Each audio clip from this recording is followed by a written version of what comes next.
Hello everyone, thanks for tuning in to today's Words of Wisdom. Today's is from this new Kyoten, Words for Life.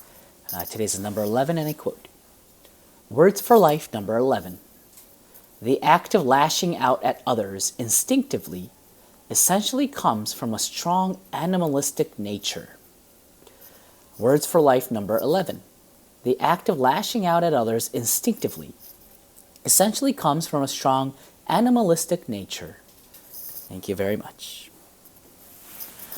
Okay, so when we are not, what I felt is that when we're not controlling our minds daily, controlling our emotions daily, we act repulsively.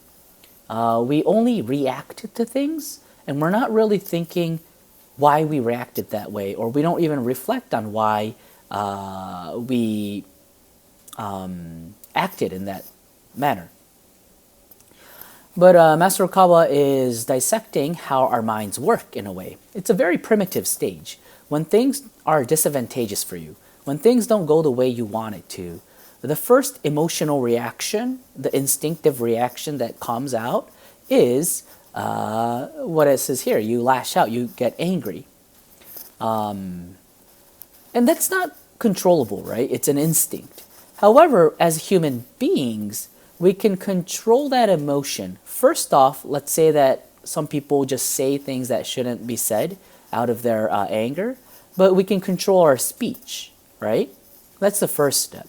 But even if you are able to control your speech, if you're thinking of that negative thought over and over again in your mind of like wanting to take revenge or retaliate, that's also not good for you, right? As we've been learning in Happy Science, thoughts do manifest eventually and it tracks. So you don't even want to have negative thoughts in your mind. That's all going to be seen after we pass away. And that will be the part of the judge of whether we go to heaven or hell, the thoughts you've had in your mind.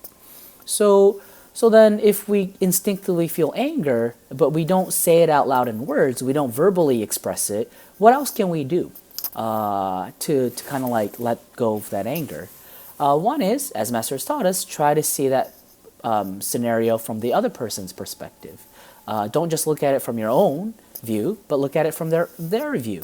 And then the second step is looking at you and that other person from an objective perspective, a third person's view. And then the last step is looking at that scenario from God's perspective, from a grand perspective for your soul's training. And then when you start thinking like this, you start being able to control your anger, and you start thinking that it was so dumb of you to think in that way in the first place, because it was actually, in a way, a lot of the cases, it is like a nutrient for your soul training when things don't go well for you. So you can be grateful for that situation instead of being angry, or just being angry.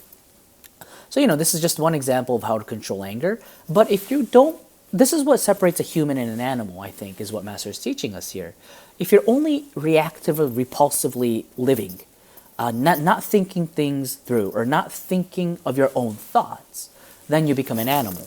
But as a human, we should have human dignity, and we should be able to control the mind, or control the emotions. And by doing so, like I think this is the point of this Kyoten, it helps us live a better life.